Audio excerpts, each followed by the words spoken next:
प्रेमे की रूपा सहसा विरासी। श्री कृष्ण गोविंद हरे मुरारे,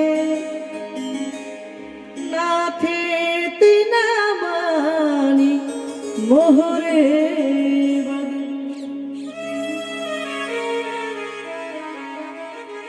भक्ति जब पानी में प्रवेश करती है तो वही पानी चरणामृत बन जाता है। भक्ति जब संगीत में प्रवेश करती है तो वही संगीत संकीर्तन बन जाता है। भक्ति जब कार्यक्रम में प्रवेश करती है तो वही कार्यक्रम क्रिया सेवा बन जाता है। और भक्ति जब घर में प्रवेश करती है तो वही घर मंदिर बन जाता है।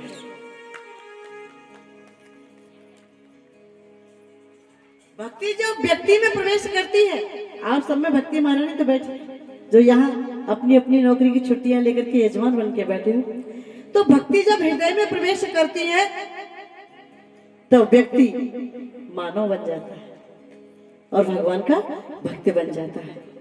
भक्ति जब सफर में प्रवेश करती है तो वो सफर तीर्थ बन जाता है। कहाँ जा रहे हो? बोले तीर्थ यात्रा पर जा रहे हो।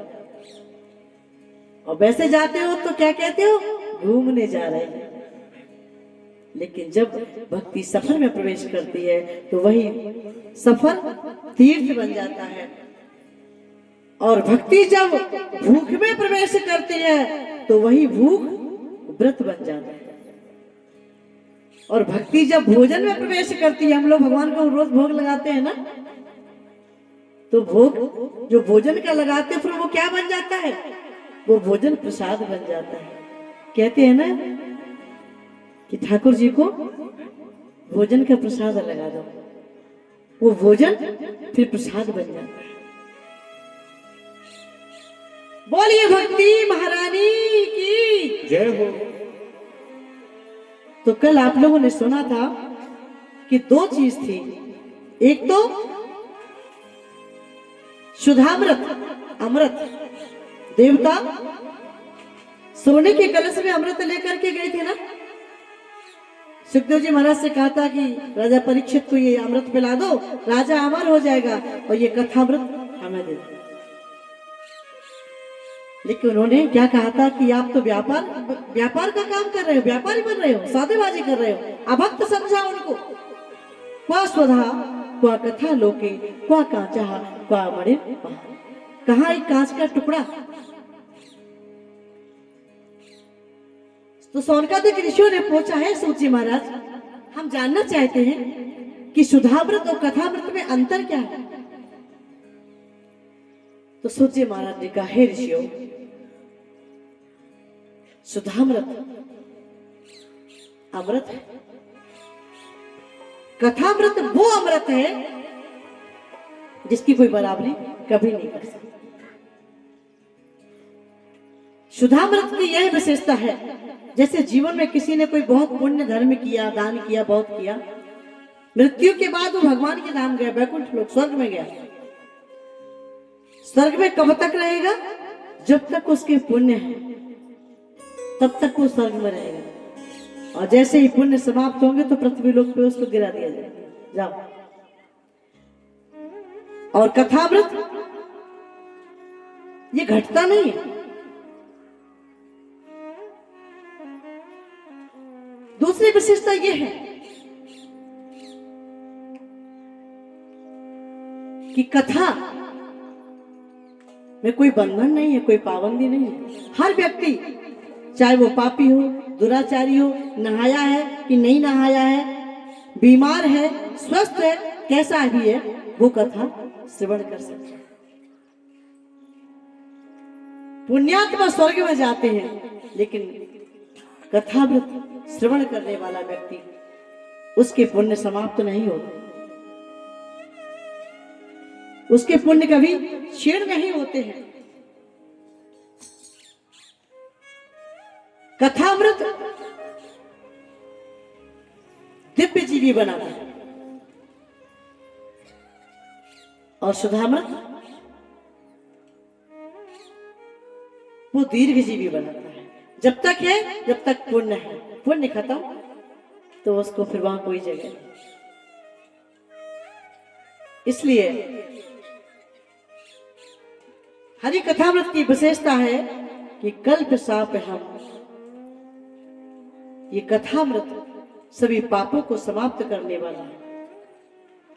जाने अनजाने के पाप जीवन में इंसान से हो जाते हैं, तो भगवान का ऐसा नाम है कि सारे पापों को क्षमा करता है। तो स्वर्ग का शुद्धामृत अमृत प्रदान करता है और हरि कथामृत अव्यक्त प्रदान करता है। इसलिए भागवत कथा का महत्व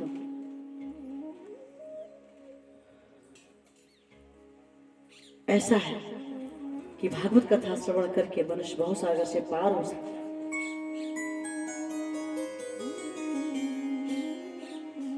आपने सुना था कल की कथा में धुंधकारी ने कितना कष्ट दिया था पंडित जी को, पिता को। मरना पड़ा, महाप्रेत बनना पड़ा। मैं युवा पीढ़ियों से कहना चाहती हूं, अपने माता पिता की सेवा करें, माता पिता का सम्मान करें। लोग करते क्या है, जिंदा जब होते हैं माता पिता तो सेवा नहीं करते, पानी भी नहीं देंगे पीने को। जियत मात पिता देत न नीर, और मृतक मात पिता हलवा खीर। बड़ा भंडारा करेंगे तेरे भी में, अरे वो माता पिताजी की त्रयोदशी भंडारा है, अरे देसी घी के मार्ग पे बनवाएंगे। अरे पागल, जीते जी तूने पानी नहीं दिया, भोजन नहीं दिया, तो मरने के बाद तेरा वो भोजन स्वीकार करेंगे भी?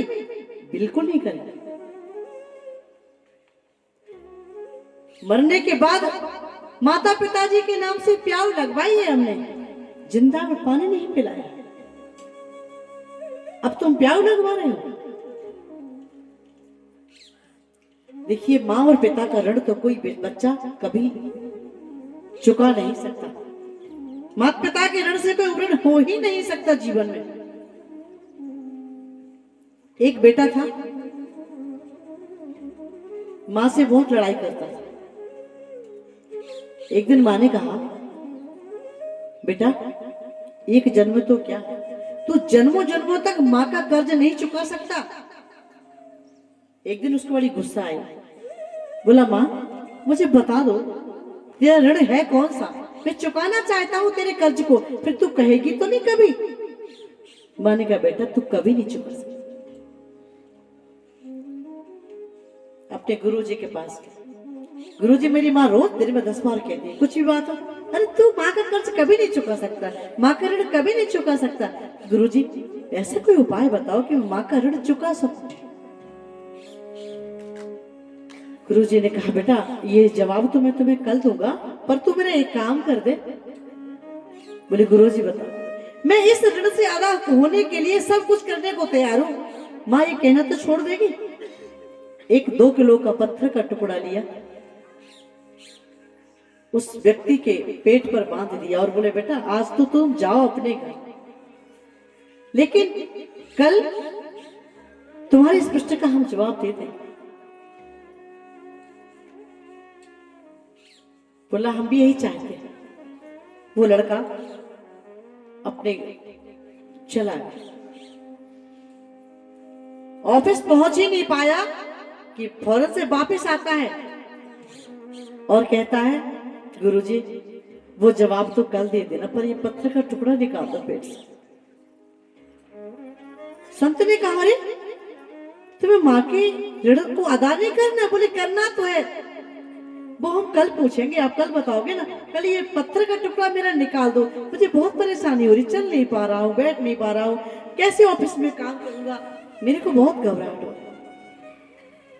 संत ने कहा, बाबरे तू तो कह रहा था माँ के ऋण को अदा करना है मुझे, जब तू आधा घंटा भी इस 2 किलो के पत्थर के टुकड़े को नहीं पेट में बांध के रख सका, सोच 9 महीने तुझे तेरी माँ ने गर्भ में रखा, पेट में, और पता तेरा 2 किलो नहीं 5 किलो का भार पेट में रखा, और कुएं से पानी भी भरती है। पहले सुविधाएं कहाँ हुआ करती थी महिलाओं को? कुएं से पानी भरना, चक्की पीसना, खेतों में काम करना। पर तेरी माँ ने कभी तुझसे कहा कि तू मुझे भारी लगता है? अरे गुरुजी आप भी कैसी बात करते हैं। घर आ गया, बोला माँ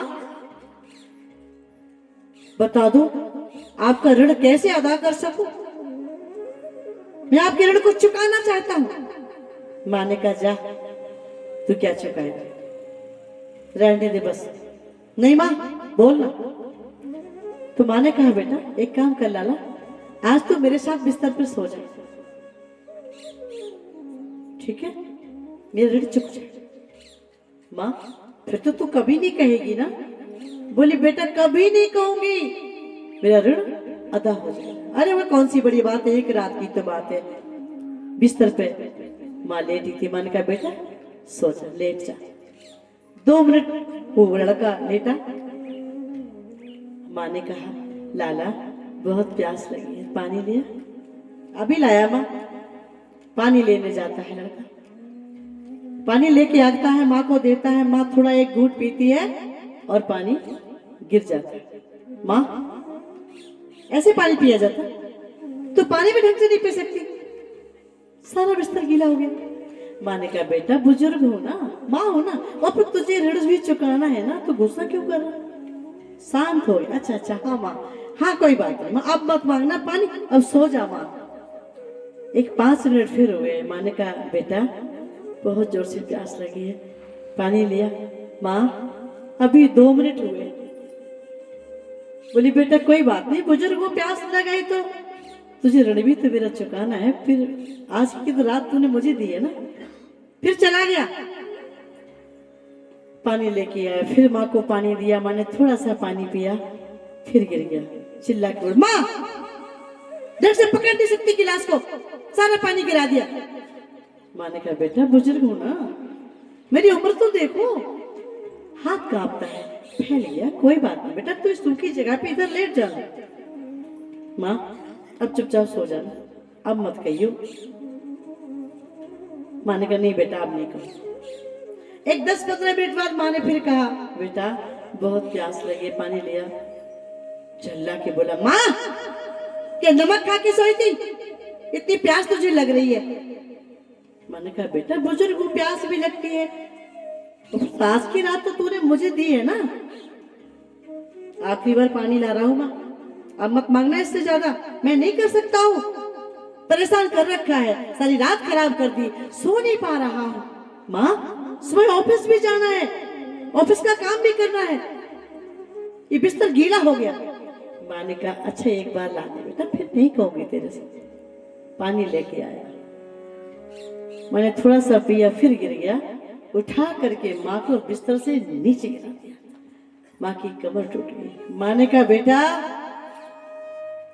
तूने तो पानी पिलाना सेवा करना दूर, मेरी कमर ही तोड़ दी, अब तो मैं उठ भी नहीं सकती, चल भी नहीं सकती।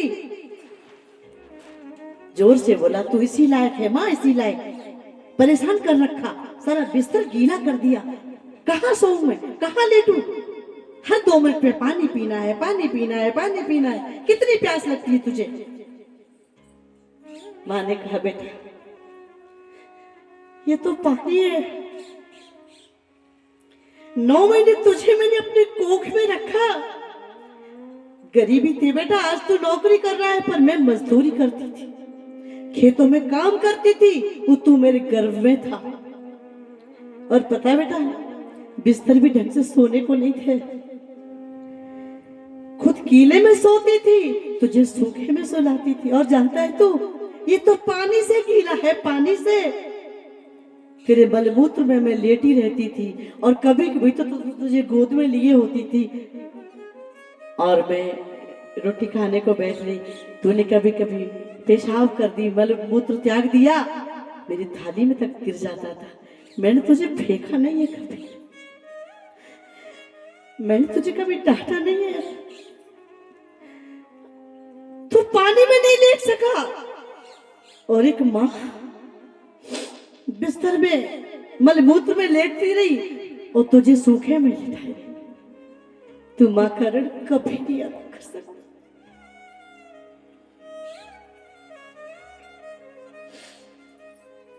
और बात सच है, मैं जो भी मेरे इस यूट्यूब चैनल के माध्यम से कथा श्रवण कर रही हूँ भाई, मैं उनको कहना चाहती हूँ, असली भगवान तो हमारे माता पिता है। कई लोग कहते हैं ना कि मेरा बेटा मेरी सेवा नहीं करता है। जरूर तुमने सेवा नहीं की होगी अपने माता पिता की, यही स्वर्ग है और यही नर्क है। मेरा सभी से निवेदन है, असली भगवान तो तुम्हारे असली भगवान तुम्हारे माता पिता हैं। मंदिर के भगवान तो बाद में है, और यदि तुम्हारे माता पिता प्रसन्न है तो भगवान प्रसन्न है। इसीलिए कहती तू कितनी अच्छी,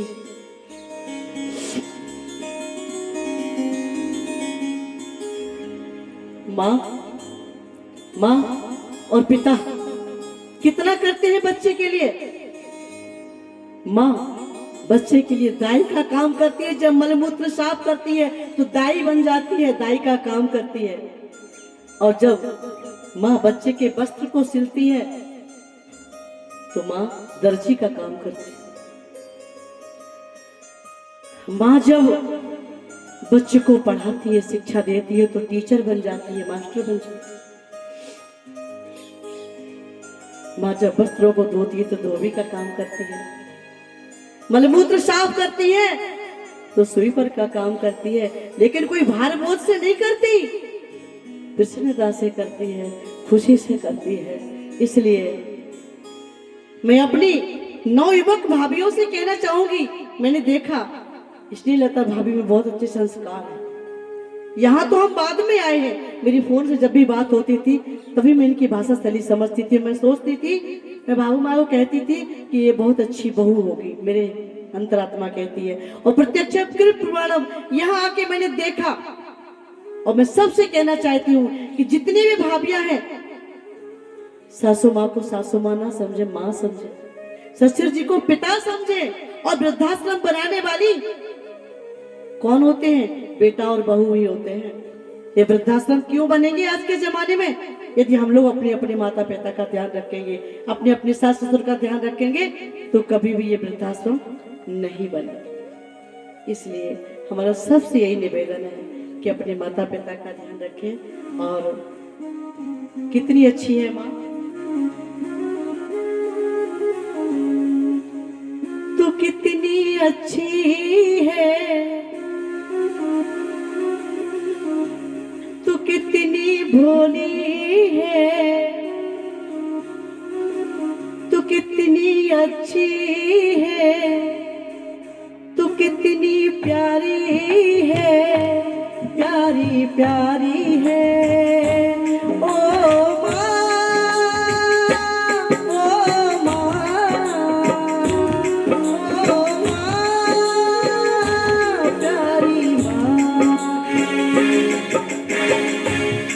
कितनी अच्छी है, तू कितनी प्यारी है, प्यारी प्यारी है। ओ माँ, ओ माँ, ओ माँ, ओ माँ।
प्यारी है। ओ माँ,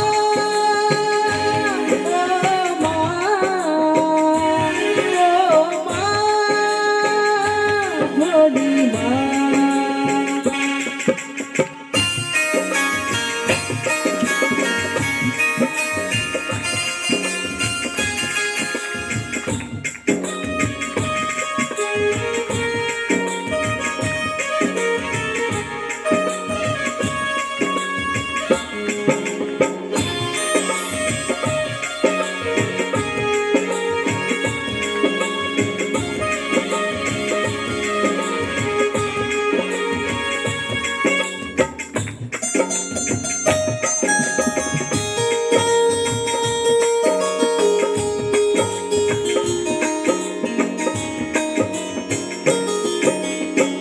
माँ बच्चों की क्या होती है। माँ बच्चों की क्या होती है। माँ बच्चों की क्या होती है। माँ बच्चों की क्या होती है। वो होते हैं किस्मत वाले जिनकी माँ होती है। वो होते हैं किस्मत वाले जिनकी माँ होती है। वो तेरी ममता पे, तेरी ममता पे मैं बलिहारी माँ। ओ माँ, ओ माँ, ओ माँ, प्यारी माँ।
तू कितनी अच्छी है, तू कितनी भोली है, प्यारी प्यारी है। ओ माँ, ओ माँ, ओ माँ, ओ माँ। ओ माँ, ओ माँ, ओ माँ,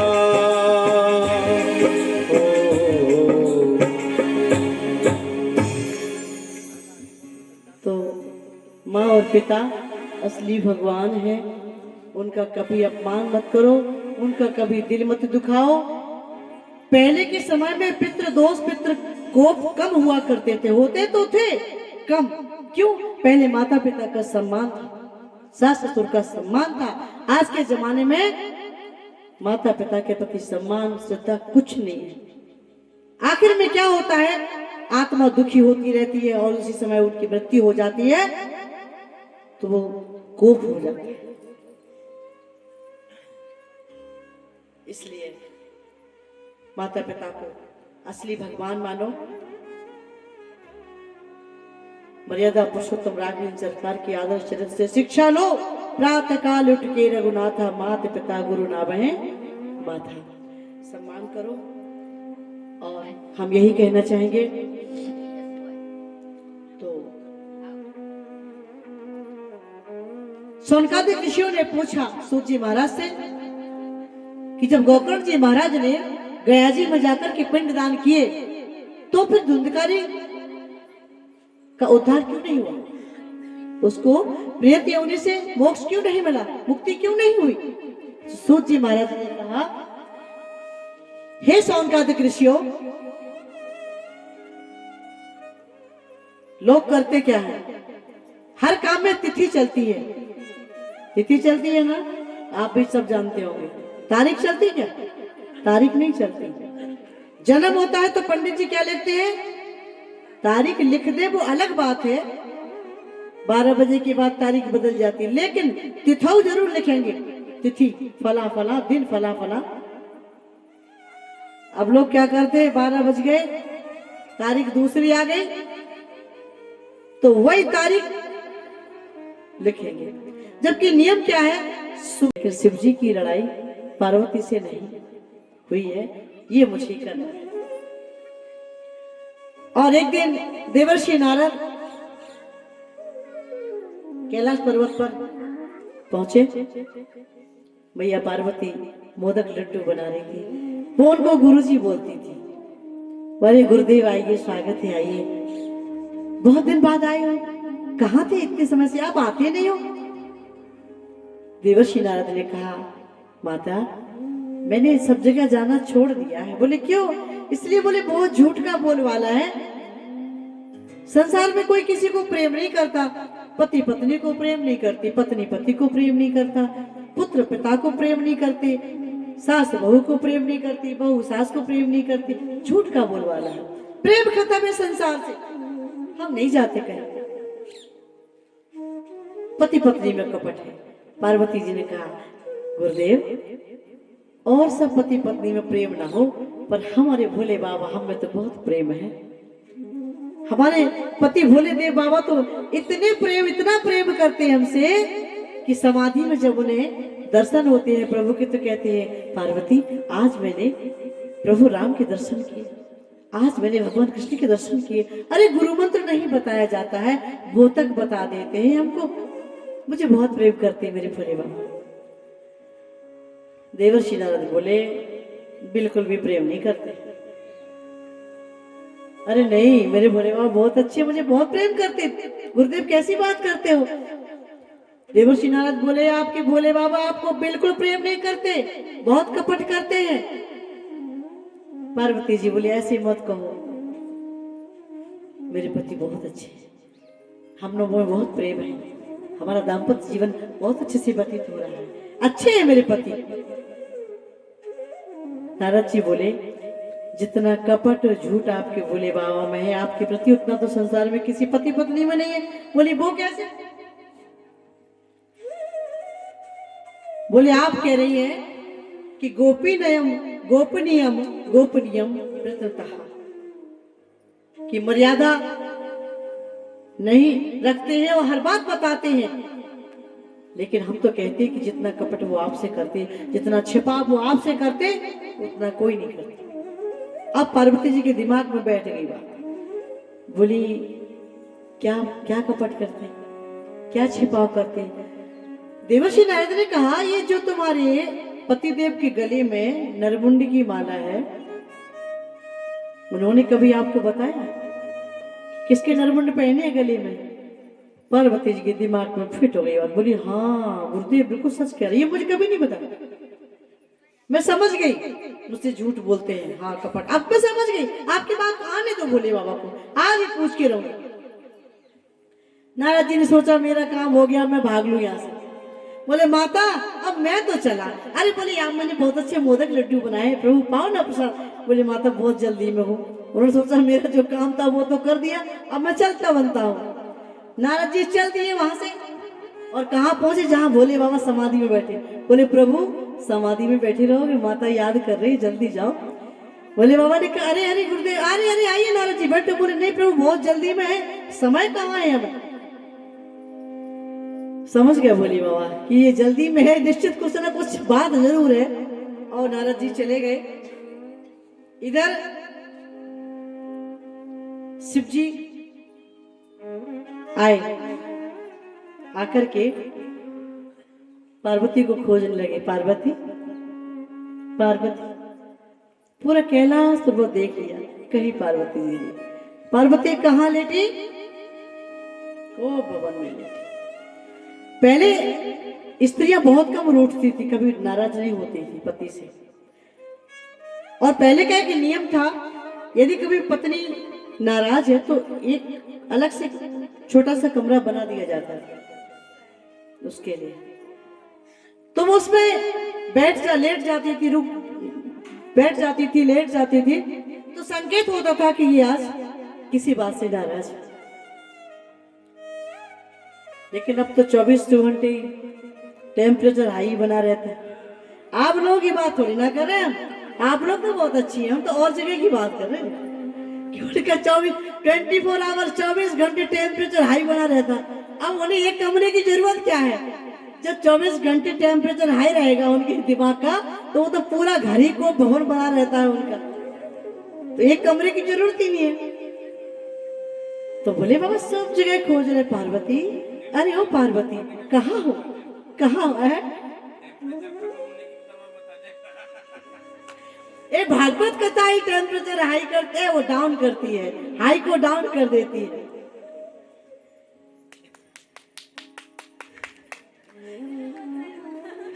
बोलिए भागवत भगवान की। हमारे जो ग्रंथ हैं, इन ग्रंथों के हम आदर्श चरित्र को यदि श्रवण करते हैं, उनके पद चिन्हों का अनुकरण करते हैं, तो परिवार बहुत अच्छा व्यतीत होता है। सीता जी को देखो, राम जी के पीछे पीछे चलती थी। भगवान लीला करने नहीं आए धराधाम पे, हम संसार वालों को अपने मर्यादा पुरुषोत्तम बनकर के लीला करके आदर्श रूप से हम संसार वालों को शिक्षा दी है कि उनके पद चिन्हों का अनुकरण करें। तो पार्वती जी कहीं दिखाई नहीं दे रही, सब जगह देखा और देखा तो पार्वती जी रूठी लेटी हुई है। शिव जी ने कहा पार्वती अरे एक कोपवन में क्यों लेटी हुई? प्रभु दूर रहियो, बात मत करियो मत, मैं बहुत नाराज हूं। अरे बोले बाबा ने कहा अरे बात क्या है, तुम तो कभी रूठती नहीं थी, आज क्या बस समझ गया तो नारद जी आए थे, नारद जी कुछ तुम्हें सिखा पढ़ा के गए, क्या बात क्या है मुझे बताओ ना।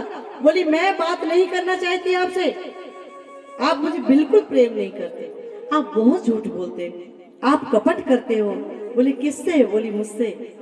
पार्वती तुमसे कपट और मैं नहीं, मैं तुम्हें बहुत प्रेम करता हूँ, इतना प्रेम करता हूँ कि बता नहीं सकता। बोली प्रभु बस प्रेम की परिभाषा को बदनाम मत करो, आप बहुत झूठ बोलते हैं, आप मुझसे बहुत कपट करते हैं। पार्वती मैंने क्या कपट किया? मैंने तुमसे क्या झूठ बोला? यदि आप मुझे प्रेम करते हो प्रभु, मैं जानना चाहती हूँ, आपके गले में नरमुंड की माला है, ये नरमुंड किसकी है? कभी आपने बताया? यदि आप हमें प्रेम करते हैं तो आपने कभी बताया कि ये गले में नरमुंड किसके हैं? शिव जी बोले वाह पार्वती, ये नरमुंड मेरे सच्चे प्रेम की पहचान है कि मैं तुम्हें कितना प्रेम करता हूं।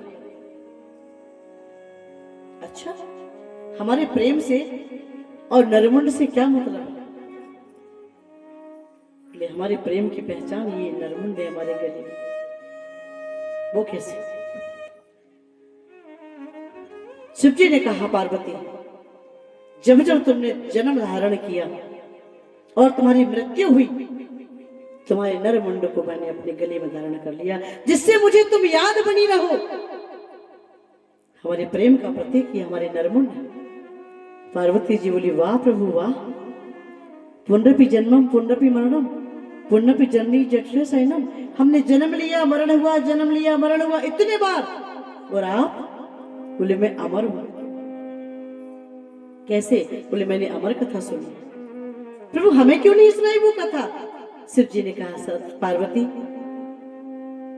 जब तुम सती रूप में थी मैंने बहुत कोशिश की तुम्हें कथा सुनाने का प्रयास किया, तुमने सुनना नहीं चाहा। प्रभु मुझे भी कथा सुना देते ना, तो हम पति पत्नी का वियोग नहीं होता कभी। हम वो अमर कथा सुनना चाहते हैं, आगे आगे हमारे जीवन में पति पत्नी में कभी वियोग ना हो, अलगाव ना हो। हम पति पत्नी का जीवन साथ व्यतीत। शिव जी ने कहा कथा सुनो, अब तो अपमान नहीं करोगे? बोले नहीं। तो कहा कथा, अमर कथा सुनने के लिए अमरनाथ चलना पड़ेगा, यहां नहीं। कोई वो कथा को श्रवण ना करे, जो सुन लेगा वो अमर हो जाएगा। पार्वती जी को लेकर के शिव जी जाते हैं और शिव जी ने कहा पार्वती ऐसा है, चलो। पार्वती जी पति के साथ चल दी और मन में सोचती है, वाह मेरे पति जैसा तो कोई है ही नहीं। मैं तो नारद जी ने कहा वो मैं बातों में आ गई, इतना निराला है मेरा पति कि मेरे प्रेम की पहचान गले में नरबुंडों को धारण करके रखा है। और रास्ते में जब चल दी, एक जगह खड़े होकर के शिव जी ने कहा श्रृंगार को हम उतारेंगे। कहीं शेषनाग को उतार दिया, कहीं नंदी को रोक दिया, कहीं त्रिशूल उतार दिया, कहीं चंद्रमा को उतार दिया, कहीं शेषनाग को उतार दिया, सबको उतार करके श्रृंगार। और पार्वती जी अपने पति का गुणगान करते हैं। बोलिए शंकर भगवान की जय हो। हर हर महादेव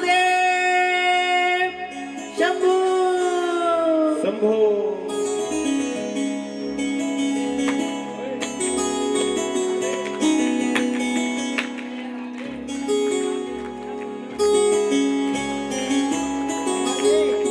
तो शंकर भगवान के लिए कहती है पार्वती जी कि प्रभु क्षमा करना, मेरे मन में संशय हो गया था। और पार्वती जी कहती है, भोलेनाथ से निराला, शंभुनाथ से निराला कोई और नहीं। भोलेनाथ से निराला, शंभुनाथ से निराला कोई और नहीं, और नहीं कोई और नहीं, और नहीं कोई और नहीं। भोलेनाथ से निराला, भोलेनाथ से निराला कोई और नहीं।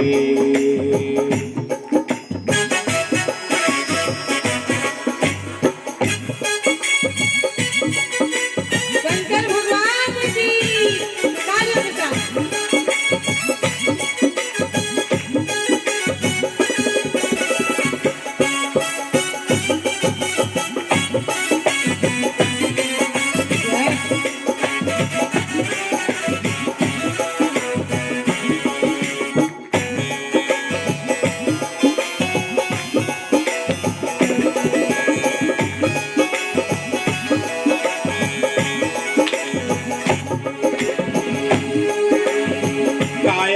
जब करवट बदले पाप चमकते अगले पिछले। काया जब जब करवट बदले पाप चमकते अगले पिछले। ऐसा भक्तों का रखवाला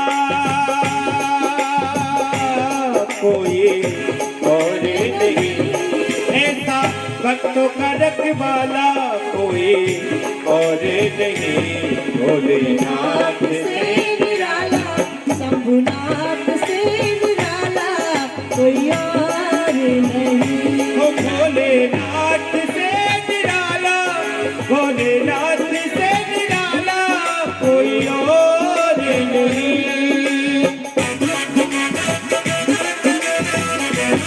हर हर महादेव।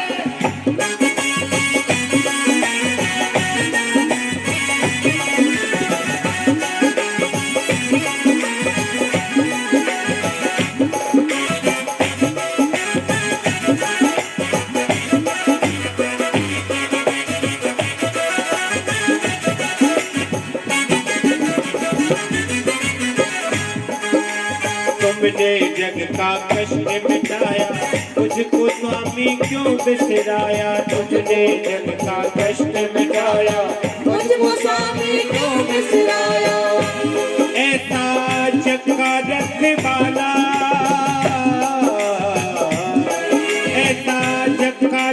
वाला कोई और नहीं, भोलेनाथ से निराला कोई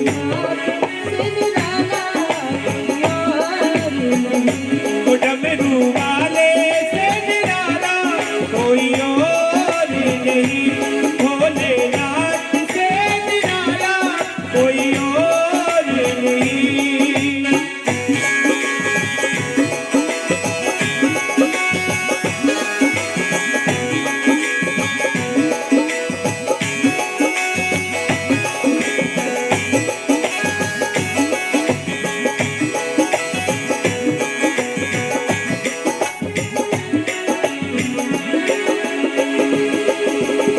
उनका डमरू डम डम बोले, अगम निगम के भेद खोले। उनका डमरू डम डम बोले, अगम निगम के भेद खोले। ऐसा डमरू बजाने वाला और नहीं, ऐसा डमरू बजाने वाला और नहीं, भोलेनाथ से निराला कोई और नहीं, भोलेनाथ से निराला कोई भोलेनाथ से निराला कोई और नहीं, भोलेनाथ से निराला कोई और नहीं, भोलेनाथ से निराला कोई और नहीं, डमरू वाले से निराला कोई और नहीं, कोई और नहीं।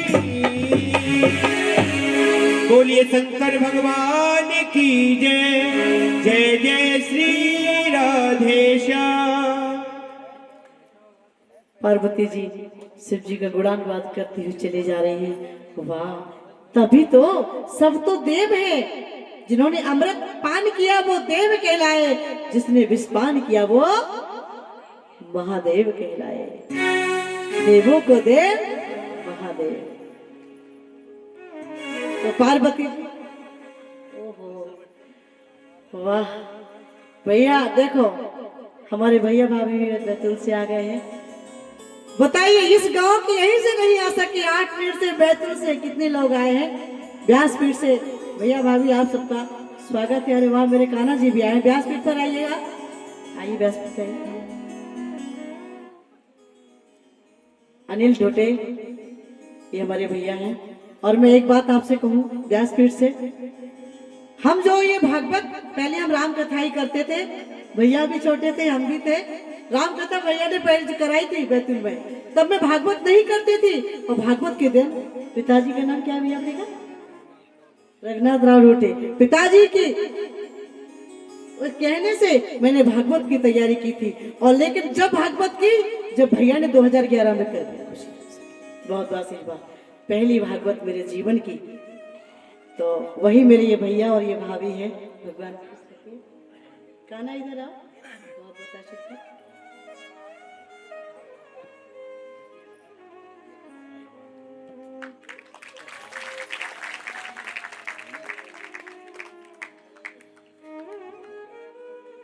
बोलिए बाकी बिहारी, बोलिए भागवत भगवान की। हमने कहा था ना कि इरादे रोज बनते हैं, बदलते हैं, बिगड़ जाते हैं, लेकिन भागवत कथा में वही आते हैं जिनको श्री बांके बिहारी। बताइए, हमारे भैया वहां से 8 नेर से आए, बंसी दादा आए 8 नेर से, और भैया भाभी आज इसका कान्हा का पेपर था, पेपर दे के आया, देखिए। और आपके गांव की यहीं से नहीं आ सके। भगवान जिसको बुलाता है वही आता है, अपने बस की बात नहीं। बोलिए श्रीमद् भागवत महापुराण की जय हो। भगवान शिव जी ने कहा, पार्वती जब मैं कथा सुनाऊंगा तब ओम ओम हुंकार देते जाओ। पार्वती जी ने कहा, बोले सोना मत। बोले नहीं प्रभु, नहीं सोए। सब श्रृंगार तो उतार दिया था रास्ते में। पार्वती जी आगे बैठी। शिव जी ने पुनः कहा, पार्वती सारे जगह देखो, कोई जीव जंतु तो नहीं है, कोई है तो नहीं। अलग लगाया भोले बाबा ने। पार्वती जी बोली कोई नहीं है। एक जब अलग लगाया था तो जो पक्षी पक्षिणी थे उड़ करके गए तो अंडा पड़ा हुआ था, गला सड़ा। पार्वती जी का प्रभु कोई नहीं है। और जब कथा सुनाई तो शिव जी ने कहा कि सुनो, मुझे पता लगना चाहिए कि ओम ओम की ध्वनि आती रहे, नहीं पता चले तुम सो जाओ। नहीं, हम नहीं सोए। उधर कथा शुरू, पहले दिन की कथा हुई। पार्वती जी ओम ओम कहने लगे। पहले दिन की कथा जब हुई तो जो अंडा गला सड़ा पड़ा हुआ था वो साबुत हो गया और उसमें जीव आ गया। दूसरे दिन की कथा हुई, उस अंडे में से पक्षी बाहर निकल के आ गया और कथा सुन रहा। तीसरे दिन की कथा हुई, पार्वती जी ओम ओम हुंकार देती रही। चौथे दिन की कथा तक भी वो सुनती रही। इसके बाद पार्वती जी को नींद आ गई। उस पक्षी ने सोचा मैया तो सो गई, और जब भोले बाबा को ओम ओम की हुंकार सुनाई नहीं देगी तो शिव जी कथा कहना बंद कर देंगे। तो वो पक्षी ओम ओम मां पार्वती की जगह पर कहने लगे। कथा जब पूरी हो गई, शिव जी ने जोर से जयकारा लगाया, बोलिए बाल कृष्ण लाल की जय हो। तो पार्वती जी की नींद खुली। बोली हे प्रभु, ओ कथा हो गई। शिव जी कथा हो गई, तुम कथा नहीं सुन रही थी। बोली प्रभु आप कह रहे थे कि योग क्या है, विन्यास क्या है, वो तब बस इसके बाद मैं तो फिर सो गई। शिव जी ने कहा पार्वती, मैंने कहा था ना कि जब तुम सती के रूप में थी तब भी तुमने कथा को नहीं सुना था। पुनः मैंने तुमको अमर कथा सुनाई, तुम फिर सो गए। तो ये ओम ओम की आवाज कौन कर रहा था? पीछे देखा तो वो सुंदर सा सुख पक्षी। भोले बाबा ने कहा अरे इसने अमर कथा सुन ली, ये तो अमर हो गया, मैं इसको छोड़ूंगा नहीं। और त्रिशूल लेकर के मारने के लिए चल दिया।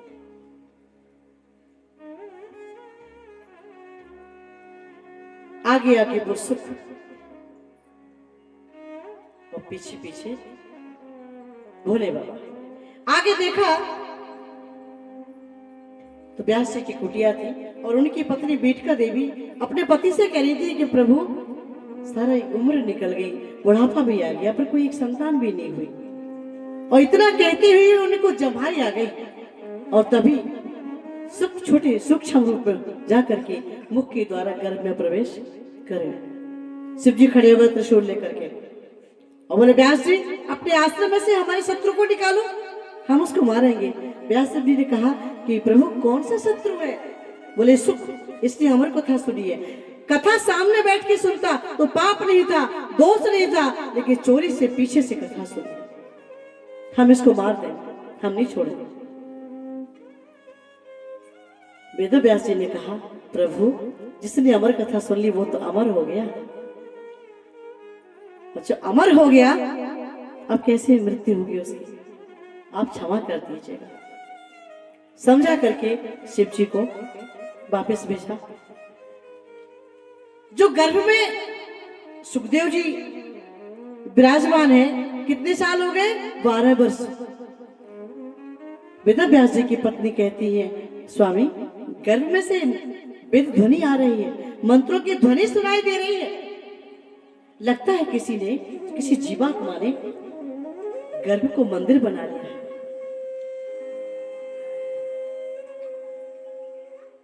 विनती की बेटा जो भी तुम गर्भ में हो बाहर निकलो, मां को कष्ट हो रहा है। गर्भ से आवाज आती है नहीं पिताजी मां को कोई कष्ट नहीं, और हम बाहर नहीं निकलेंगे गर्भ से। बोले कब तक? बोले हम नहीं निकलेंगे, क्योंकि इस संसार की माया हमें घेर लेगी और हम गर्भ से बाहर नहीं आते। जब तक प्रभु हमको नारायण भगवान हमें ये आश्वासन ना दे दे कि संसार की माया तुम्हें नहीं घेरेगी। भगवान ने उनको आश्वासन दिलवाया और कहा अब तो आप गर्भ से बाहर निकलो। इतना कहा और गर्भ से जब वो बाहर निकले, मैं नाड़े के वन की ओर चले और किशोरी जी का ध्यान करते हुए चले। सुखदेव जी महाराज यम प्रभजंत मनुपेतम पे का बंसी बट हो सिर सोहि ना मुकुट हो, जब प्राणी तन से निकले उस वक्त जल्दी आना। ऐसा मत करना प्रभु, मेरे गले में घड़घड़ाहट हो। आपने देखा होगा कई लोगों को जिंदा तो होते हैं, सांसें चल रही होती हैं, लेकिन सांस निकलती नहीं है, घड़घड़ाहट होती है। जानती हो क्यों होती है? यमराज के दूत उनके गले में फंदा डालते हैं, बड़ी तड़पन होती है। ऐसा मेरे साथ मत करना प्रभु। उस वक्त जल्दी आना, नहीं शाम भूल जाना, मुरली की धुन सुनाना, जब प्राणी तन से निकले। और प्रभु कहते हैं जब कंठ प्राण आए कोई रोगी ना सताए। प्रभु ऐसी बीमारी मत देना कि सांसें तो चल रही है लेकिन सांस ले नहीं पा रही है और हम तड़प रहे हैं, गले में घरघराहट हो रही है। कृपा करना कि जब कंठ प्राण आए कोई रोगी ना सताए, यम दरस ना दिखाए, जब प्राण तन से निकले। और क्या करोगे प्रभु कि वृंदावन का थल हो, मेरे मुख में तुलसी दल हो। कई लोगों को तो गंगा जल भी नहीं मिलता, तुलसी दल भी नहीं मिलता। एक बीच पिताओं विनती करते हैं और हम सब लोग भी विनती करते हैं भगवान ये सबको ऐसे ही मिले कि यमुना वृंदावन का थल हो, यमुना का बंसी बट हो, मुख में तुलसी दल हो, विष्णु चरण का जल हो, जब प्राण तन से निकले, जब प्राण तन से निकले। प्रभु उस समय क्या करोगे आप? वही सांबरा खड़ा हो, यही स्वरूप चाहिए। प्रभु सांबरा खड़ा हो, बंसी का स्वर भरा हो। उस समय आप बंसी बजाना जब हमारे प्राण निकले। मेरा सांबरा खड़ा हो, बंसी का स्वर भरा हो, तिरछा चरण धरा हो। टेढ़े खड़े रहते हो ना प्रभु, तो तिरछा चरण धरा हो, जब प्राण तन से निकले। अकेले मत आना, उस वक्त जल्दी आना, नहीं शाम भूल जाना, मुरली की धुन सुनाना। और क्या करोगे प्रभु? राधे को साथ लाना, राधे को साथ लाना, जब प्राण तन से निकले। इतना तो करना स्वामी, जब प्राण तन से निकले। यही कहते कहते भगवान ने उनके नेत्र को देखा, उन्होंने भीष्मपितामह के नेत्रों को देखा और शरीर से तेज बुद्धि प्रकाश निकला। भगवान द्वारकाधीश में ही समाहित हो गया। बोलिए द्वारकाधीश भगवान की जय हो। झांकी तैयार। अभी आप लोगों के सामने सुंदर झांकी आ रही है भगवान की, और इस तरह से पांडव रोने लगे तो उनको सुंदर शिक्षा दी। आगे गर्भ में रक्षा की थी भगवान ने, उस गर्भ में बालक का जन्म हो गया, उसका नाम परीक्षित रखा गया। परीक्षित जी के राज्य में तो राम राज्य है, वहां कोई डाकू चोर कुछ भी नहीं करते। एक दिन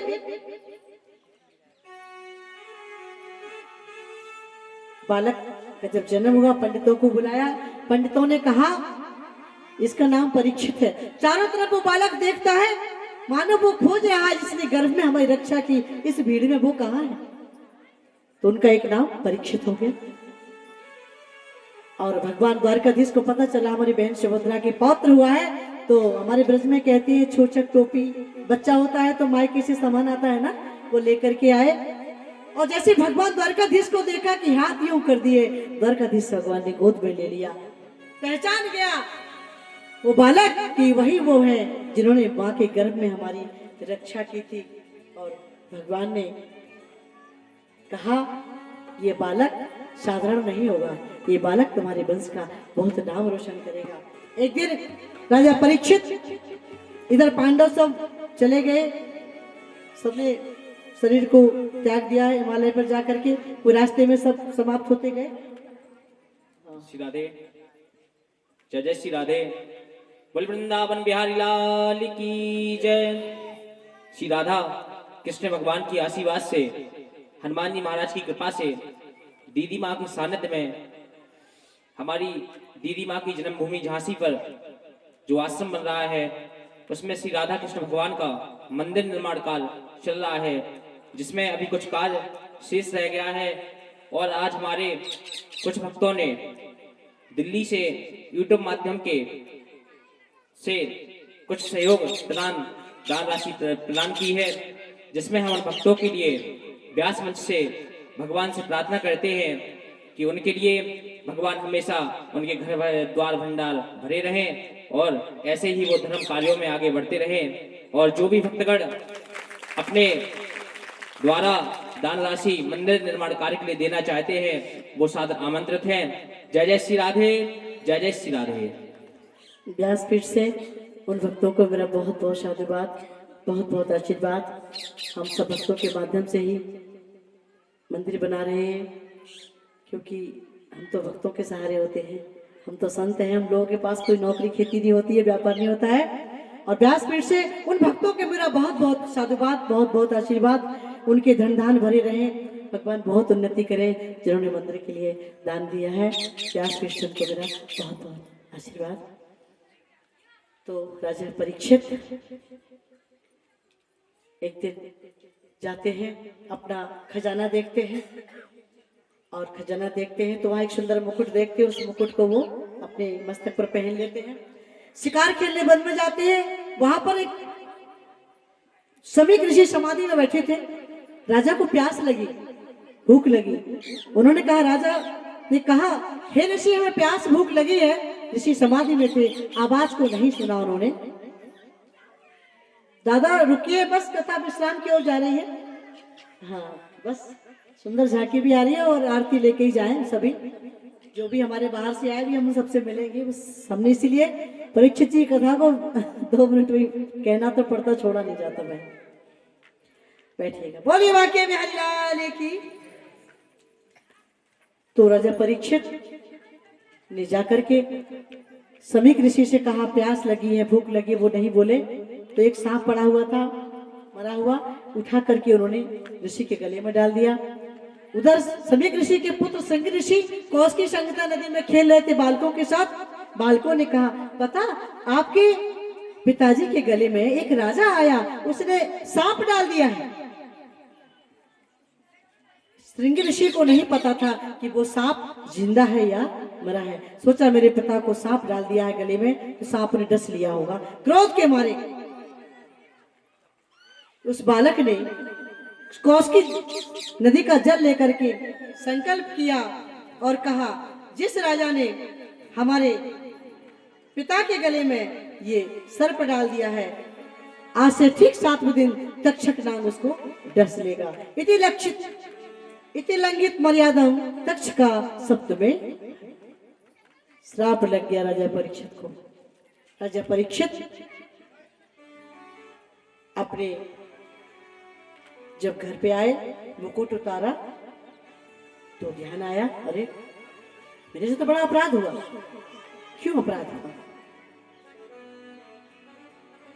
तो सोनकादिक ऋषियों ने पूछा, सूर्य महाराज इतने बड़े धर्म कार्य में संलिप्त रहने वाले राजा से ये अपराध कैसे हो गया?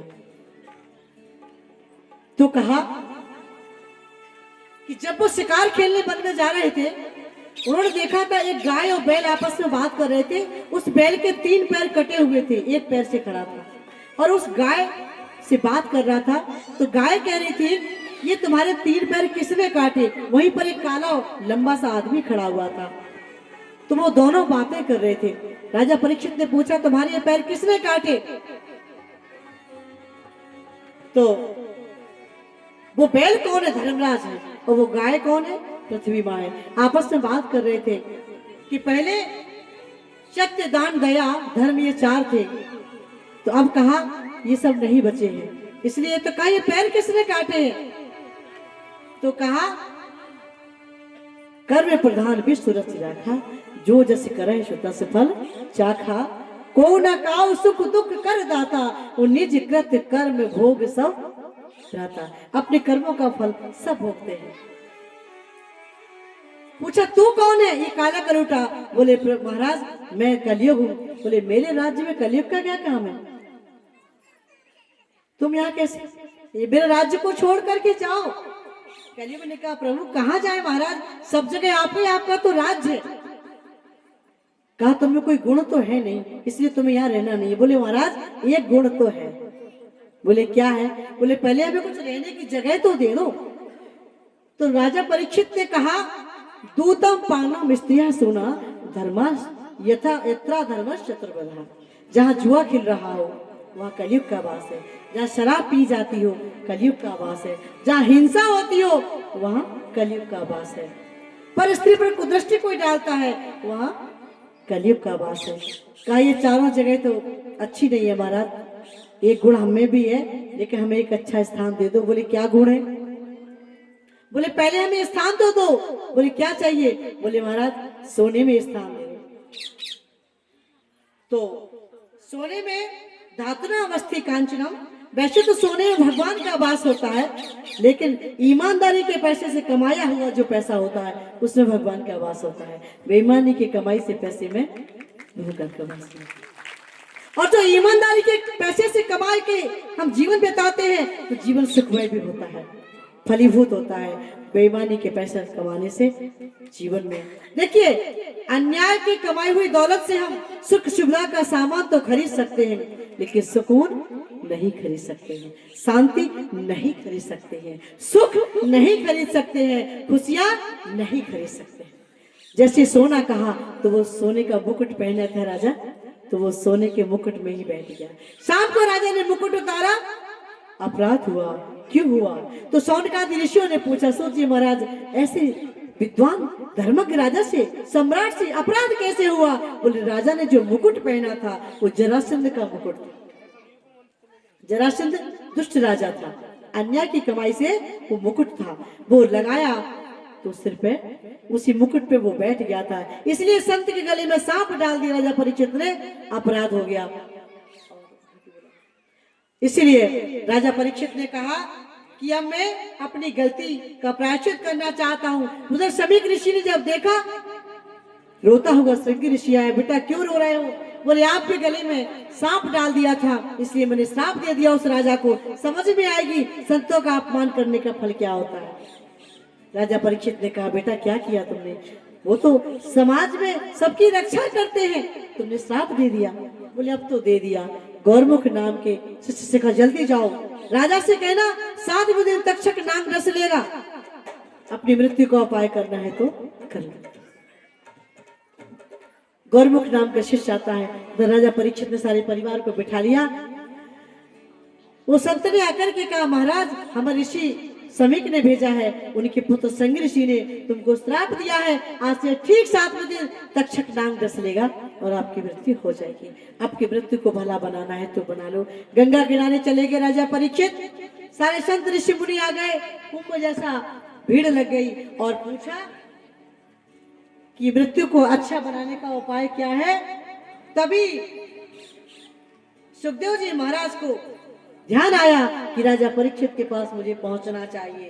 तत्र भवद भगवान व्यास पुत्रो यदस्या गामट मानो अनपेक्षा अलक्ष्य लिंगो निज लाभ तुष्टो वृतस्य बालेर बधूत वेशः।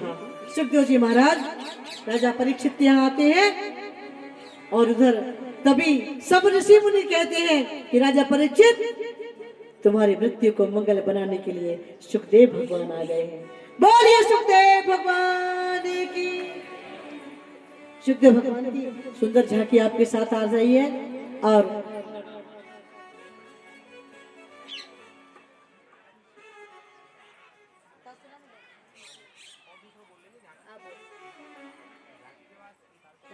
बोलिए सुखदेव भगवान की जय हो। राजा परीक्षित का भला करने के लिए सुखदेव जी महाराज जा रहे हैं। अतः पृच्छा में संचिदम योगी नाम परमम गुरु प्रसुस्य यत कार्य म्रियमाण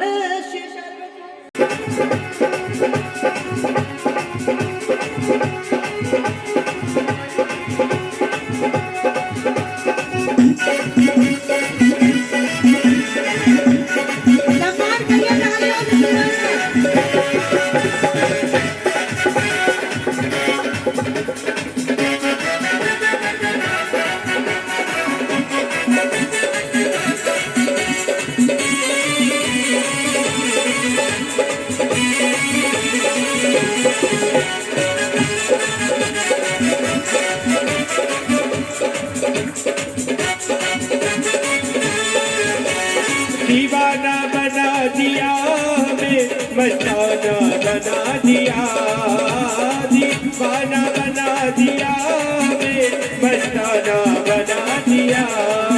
गिरधारी बनवारी बनवारी तेरी यारी ने दीवाना बना दिया। बनवारी तेरी यारी ने दीवाना बना दिया।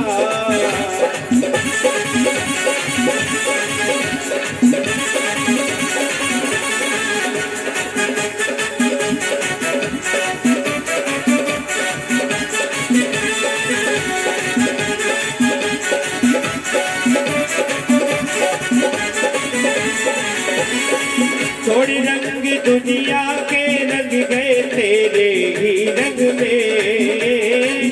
थोड़ी रंग दुनिया के रंग गए तेरे ही रंग में।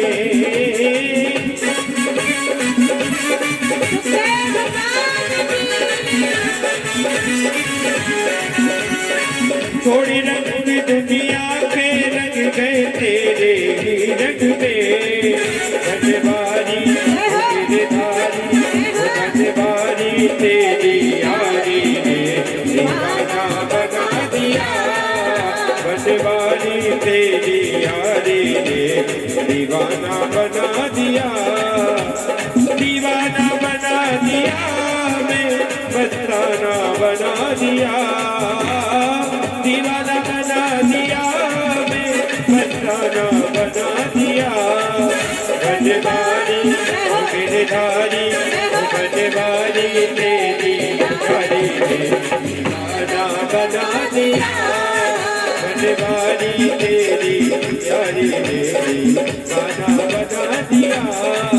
बनवारी तेरी यारी ने दीवाना बना दिया।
मुकुट सिर मोर का मेरे किस चोर का तोरे न न न न तोरे न न न न तोरे न घनश्याम के सजने कटार के तोरे न घनश्याम के सजने कटार के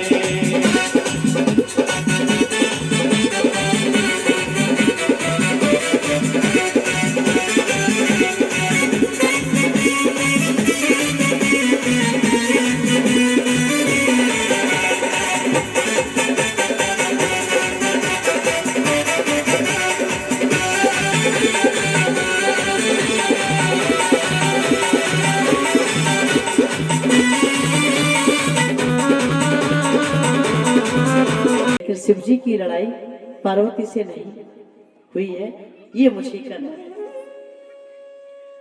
और एक दिन देवर्षि नारद कैलाश पर्वत पर पहुंचे। मैया पार्वती मोदक लड्डू बना रही थी। वो उनको गुरुजी बोलती थी, बड़े गुरुदेव आइए, स्वागत है, आइए, बहुत दिन बाद आए हो, कहाँ थे इतने समय से, आप आते नहीं हो। देवर्षि नारद ने कहा, माता मैंने सब जगह जाना छोड़ दिया है। बोले क्यों? इसलिए बोले बहुत झूठ का बोल वाला है। संसार में कोई किसी को प्रेम नहीं करता, पति पत्नी को प्रेम नहीं करती, पत्नी पति को प्रेम नहीं करता, पुत्र पिता को प्रेम नहीं करते, सास बहू को प्रेम नहीं करती, बहू सास को प्रेम नहीं करती। झूठ का बोल वाला है। प्रेम खत्म है संसार से, हम नहीं जाते कहीं। पति पत्नी में कपट है। पार्वती जी ने कहा, गुरुदेव और सब पति पत्नी में प्रेम ना हो, पर हमारे भोले बाबा हम में तो बहुत प्रेम है। हमारे पति भोले देव बाबा तो इतना प्रेम करते हैं हमसे कि समाधि में जब उन्हें दर्शन होते हैं प्रभु के, तो कहते हैं, पार्वती आज मैंने प्रभु राम के दर्शन किए, आज मैंने भगवान कृष्ण के दर्शन किए। अरे गुरु मंत्र नहीं बताया जाता है, वो तक बता देते हैं हमको। मुझे बहुत प्रेम करते हैं मेरे भोले बाबा। देवर्षि नारद बोले, बिल्कुल भी प्रेम नहीं करते। अरे नहीं, मेरे भोले बाबा बहुत अच्छे, मुझे बहुत प्रेम करते। गुरुदेव कैसी बात करते हो?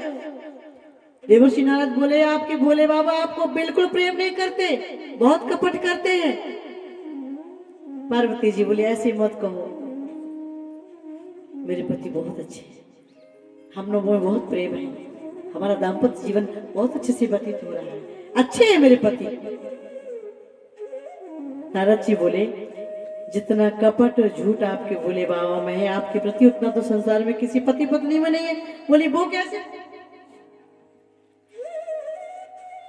बोले आप कह रही हैं कि गोपनीयम व्रततः, कि मर्यादा नहीं रखते हैं और हर बात बताते हैं, लेकिन हम तो कहते हैं कि जितना कपट वो आपसे करते, जितना छिपा वो आपसे करते, उतना कोई नहीं करते। अब पार्वती जी के दिमाग में बैठ गई बात। बोली, क्या क्या कपट करते, क्या छिपाव करते? देवर्षि नारद ने कहा, ये जो तुम्हारे पतिदेव के गले में नरमुंड की माला है, उन्होंने कभी आपको बताया किसके नरमुंड पहने हैं गले में? पार्वती जी के दिमाग में फिट हो गई और बोली, हाँ गुरुदेव बिल्कुल सच कह रही है, मुझे कभी नहीं बताया। मैं समझ गई मुझसे झूठ बोलते हैं, हाँ कपट। अब मैं समझ गई, आपकी बात आने दो भोले बाबा को, आज ही पूछ के रहूंगी। नारद जी ने सोचा मेरा काम हो गया, मैं भाग लू यहाँ से। बोले, माता अब मैं तो चला। अरे बोले, आप मैंने बहुत अच्छे मोदक लड्डू बनाए, प्रभु पाओ ना प्रसाद। बोले, माता बहुत जल्दी में हूँ। उन्होंने सोचा मेरा जो काम था वो तो कर दिया, अब मैं चलता बनता हूँ। नारद जी चल दिए वहां से और कहाँ पहुंचे? जहाँ भोले बाबा समाधि में बैठे।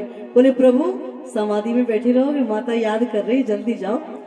भोले बाबा ने कहा, अरे अरे गुरुदेव, अरे अरे आइए नारद जी बैठो। बोले, नहीं प्रभु बहुत जल्दी में है, समय कहाँ है हमें। समझ गया भोले बाबा कि ये जल्दी में है, निश्चित कुछ ना कुछ बात जरूर है। और नारद जी चले गए। इधर शिव जी आए, आकर के पार्वती को खोजने लगे। पार्वती पार्वती, पूरा कैलाश तो वो देख लिया, कहीं पार्वती जी नहीं। पार्वती कहाँ लेटी?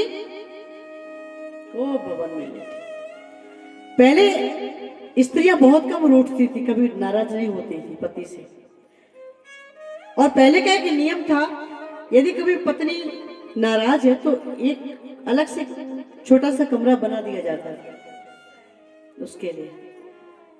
तो वो उसमें लेट जाती थी, बैठ जाती थी, लेट जाती थी, तो संकेत होता था कि ये आज किसी बात से नाराज है।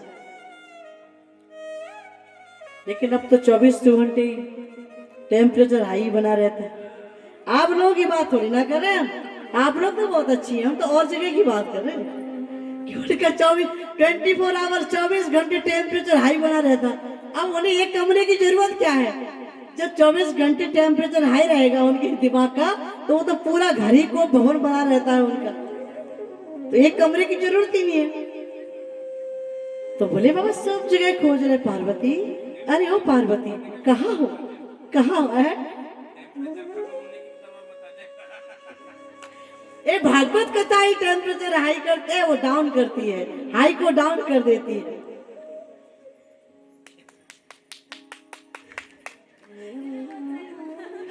बोलिए भागवत भगवान की।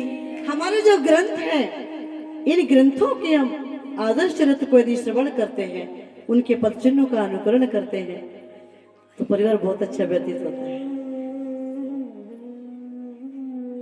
सीता जी को देखो, राम जी के पीछे पीछे चलती थी। भगवान लीला करनी नहीं है धराधाम पे, हम संसार वालों को अपने मर्यादा पुरुषोत्तम बनकर के लीला करके आदर्श चरित्र से हम संसार वालों को शिक्षा दी है कि उनके पद चिन्हों का अनुकरण करें। तो पार्वती जी कहीं दिखाई नहीं दे रही, सब जगह देखा और देखा तो पार्वती जी रूठी लेटी हुई है। शिव जी ने कहा पार्वती, अरे एक कोपवन में क्यों लेटी हुई? प्रभु दूर रहियो, बात मत करियो मत, मैं बहुत नाराज हूं। अरे बोले बाबा ने कहा, अरे बात क्या है, तुम तो कभी रूठती नहीं थी, आज क्या? बस समझ गया तो नारद जी आए थे, नारद जी कुछ तुम्हें सिखा पढ़ा के गए, क्या बात क्या है मुझे बताओ ना। बोली मैं बात नहीं करना चाहती आपसे, आप मुझे बिल्कुल प्रेम नहीं करते, आप बहुत झूठ बोलते, आप कपट करते हो। बोले किससे? बोली मुझसे। पार्वती तुमसे कपट? और मैं नहीं, मैं तुम्हें बहुत प्रेम करता हूँ, इतना प्रेम करता हूँ कि बता नहीं सकता। बोली प्रभु बस प्रेम की परिभाषा को बदनाम मत करो, आप बहुत झूठ बोलते हैं, आप मुझसे बहुत कपट करते हैं। पार्वती मैंने क्या कपट किया? मैंने तुमसे क्या झूठ बोला? यदि आप मुझे प्रेम करते हो प्रभु, मैं जानना चाहता हूं, आपके गले में नरमुंड की माला है, ये नरमुंड किसकी है? कभी आपने बताया? यदि आप हमें प्रेम करते हैं तो आपने कभी बताया कि ये गले में नरमुंड किसके हैं? शिव जी बोले वाह पार्वती, ये नरमुंड मेरे सच्चे प्रेम की पहचान है कि मैं तुम्हें कितना प्रेम करता हूं।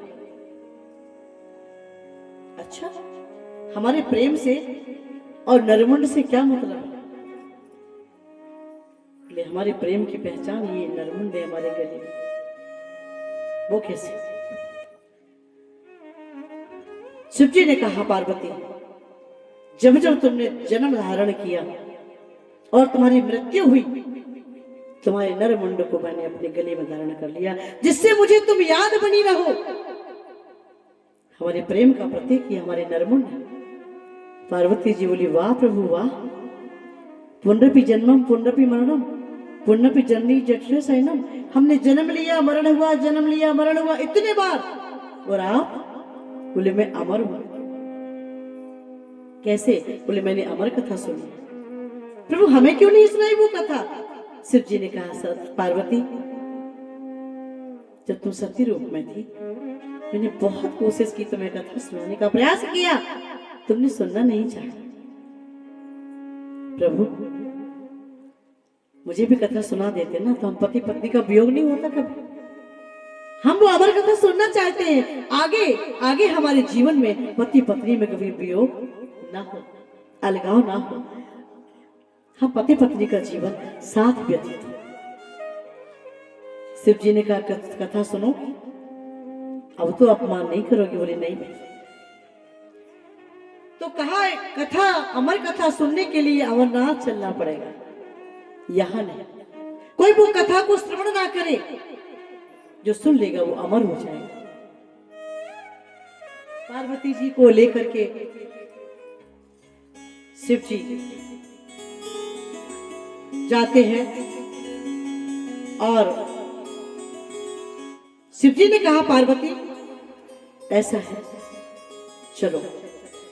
पार्वती जी पति के साथ चल दी और मन में सोचती है, वाह मेरे पति जैसा तो कोई है ही नहीं। मैं तो, नारद जी ने कहा वो मैं बातों में आ गई, इतना निराला है मेरा पति कि मेरे प्रेम की पहचान गले में नरमुंडों को धारण करके रखा है। और रास्ते में जब चल दी, एक जगह खड़े होकर के शिव जी ने कहा श्रृंगार को हम उतारेंगे। कहीं शेषनाग को उतार दिया, कहीं नंदी को रोक दिया, कहीं त्रिशूल उतार दिया, कहीं चंद्रमा को उतार दिया, कहीं शेषनाग को उतार दिया, सबको उतार करके श्रृंगार। और पार्वती जी अपने पति का गुणगान करते हैं। बोलिए शंकर भगवान की जय हो। हर हर महादेव शंभू शंभो।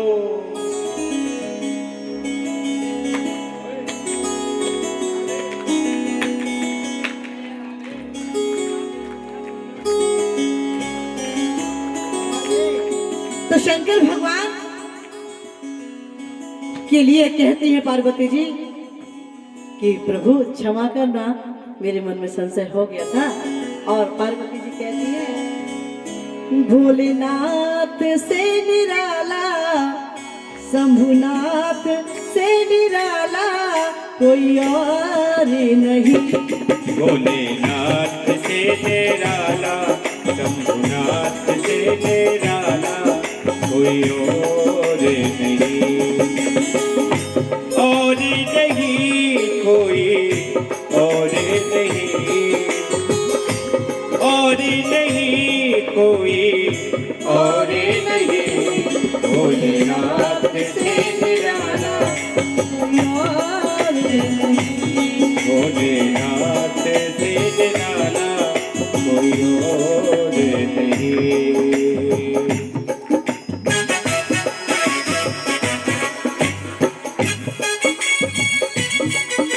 शंकर भगवान की तालियों के साथ।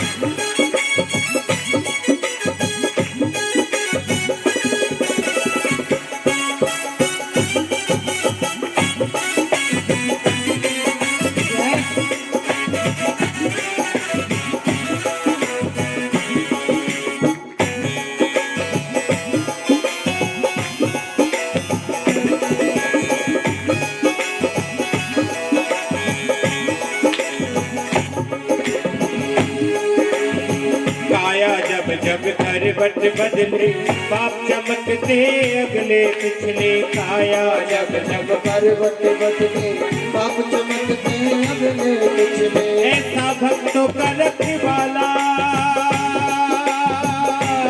कोई और नहीं।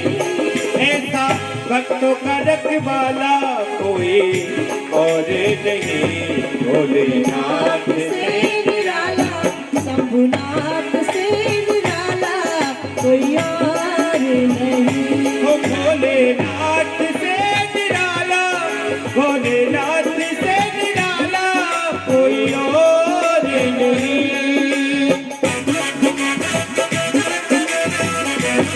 हर हर महादेव।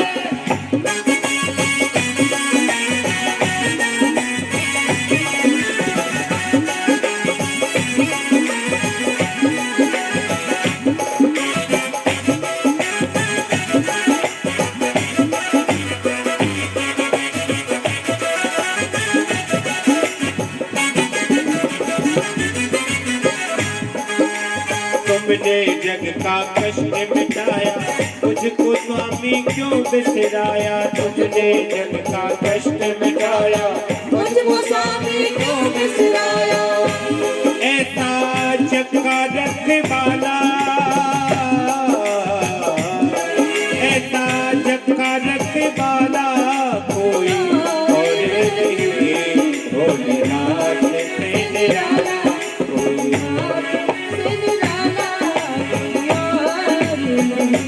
डमरू वाले से निराला कोई और नहीं। भोलेनाथ से निराला कोई और नहीं।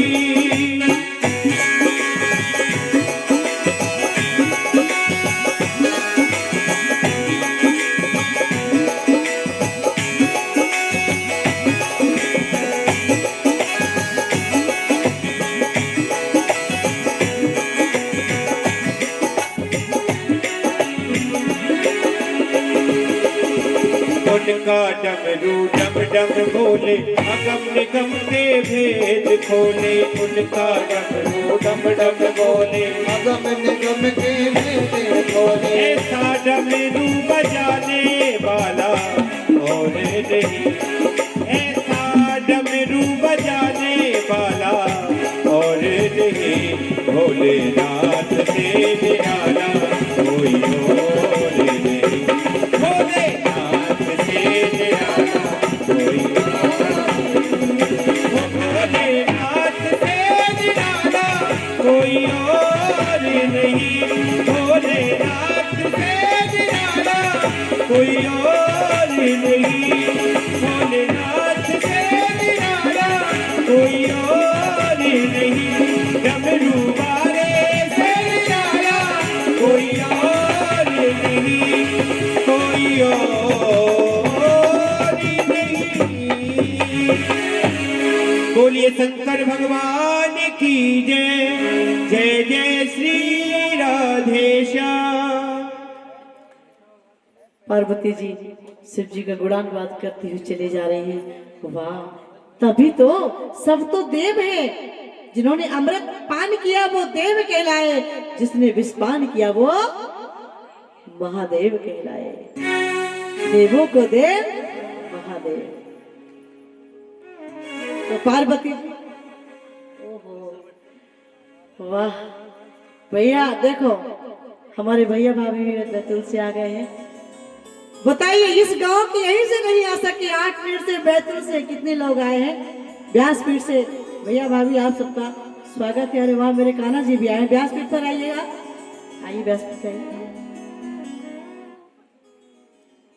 अनिल ढोटे ये हमारे भैया हैं। और मैं एक बात आपसे कहूं व्यासपीठ से, हम जो ये भागवत पहले हम राम कथा ही करते थे, भैया भी छोटे थे हम भी थे। राम कथा भैया ने पहले कराई थी बैतूल में, तब मैं भागवत नहीं करती थी। और भागवत के दिन पिताजी का नाम क्या है भैया आपने कहा? रघुनाथ राव ढोटे। पिताजी की उस कहने से मैंने भागवत की तैयारी की थी। और लेकिन जब भागवत की, जब भैया ने 2011 में कर दिया, बहुत आशीर्वाद। पहली भागवत मेरे जीवन की, तो वही मेरे ये भैया और ये भाभी है। भगवान कान्हा इधर आओ, बहुत बहुत आशीर्वाद।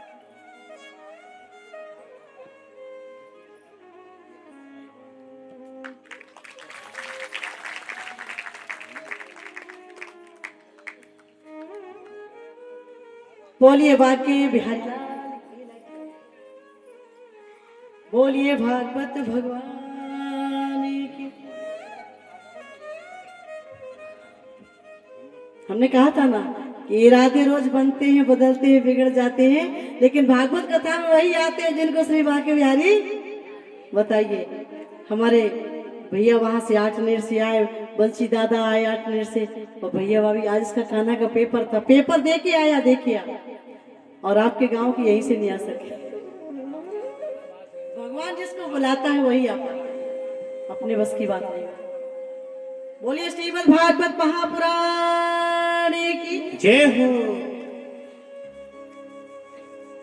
भगवान शिव जी ने कहा, पार्वती जब मैं कथा सुनाऊंगा तब ओम ओम हुंकार देते जाओ। पार्वती जी ने कहा, बोले सोना मत। बोले नहीं प्रभु, नहीं सोएंगे। सब श्रृंगार तो उतार दिया था रास्ते में। पार्वती जी आगे बैठी। शिव जी ने पुनः कहा, पार्वती सारे जगह देखो, कोई जीव जंतु तो नहीं है, कोई है तो नहीं। अलग लगाया भोले बाबा ने। पार्वती जी बोली कोई नहीं है। एक जब अलग लगाया था तो जो पक्षी पक्षिणी थे उड़ करके गए तो अंडा पड़ा हुआ था, गला सड़ा। पार्वती जी का प्रभु कोई नहीं है। और जब कथा सुनाई तो शिव जी ने कहा कि सुनो, मुझे पता लगना चाहिए कि ओम ओम की ध्वनि आती रहे, नहीं पता चले तुम सो जाओ। नहीं हम नहीं सोए। उधर कथा शुरू, पहले दिन की कथा हुई। पार्वती जी ओम ओम कहने लगे। पहले दिन की कथा जब हुई तो जो अंडा गला सड़ा पड़ा हुआ था वो साबुत हो गया और उसमें जीव आ गया। दूसरे दिन की कथा हुई, उस अंडे में से पक्षी बाहर निकल के आ गया और कथा सुन रहा। तीसरे दिन की कथा हुई, पार्वती जी ओम ओम हुंकार देती रही। चौथे दिन की कथा तक भी वो सुनती रही। इसके बाद पार्वती जी को नींद आ गई। उस पक्षी ने सोचा मैया तो सो गई, और जब भोले बाबा को ओम ओम की हुंकार सुनाई नहीं देगी तो शिव जी कथा कहना बंद कर देंगे। तो वो पक्षी ओम ओम मां पार्वती की जगह पर कहने लगे। कथा जब पूरी हो गई, शिव जी ने जोर से जयकारा लगाया, बोलिए बाल कृष्ण लाल की जय हो। तो पार्वती जी की नींद खुली। बोली हे प्रभु, ओ कथा हो गई। शिव जी की कथा हो गई, तुम कथा नहीं सुन रही थी। बोली प्रभु आप कह रहे थे कि योग क्या है, विन्यास क्या है, वो तब बस इसके बाद मैं तो फिर सो गई। शिव जी ने कहा, पार्वती मैंने कहा था ना कि जब तुम सती के रूप में थी तब भी तुमने कथा को नहीं सुना था। पुनः मैंने तुमको अमर कथा सुनाई, तुम फिर सो गए। तो ये ओम ओम की आवाज कौन कर रहा था? पीछे देखा तो वो सुंदर सा सुख पक्षी। भोले बाबा ने कहा, अरे इसने अमर कथा सुन ली, ये तो अमर हो गया, मैं इसको छोड़ूंगा नहीं। और त्रिशूल लेकर के मारने के लिए चल।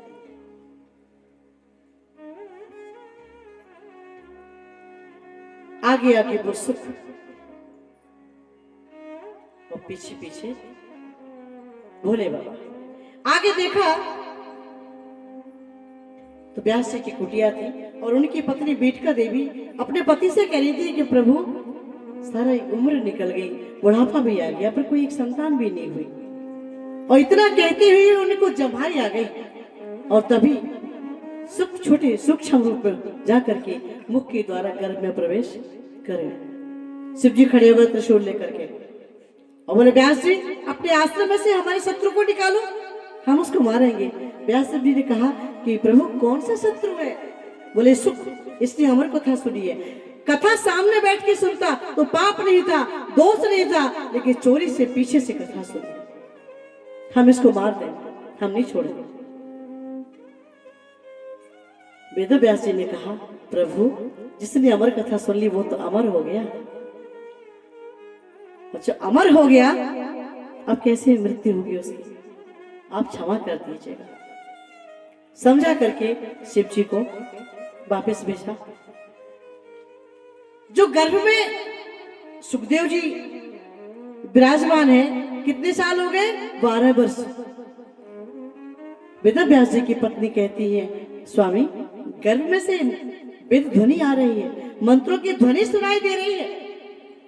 लगता है किसी जीवात्मा ने गर्भ को मंदिर बना लिया है।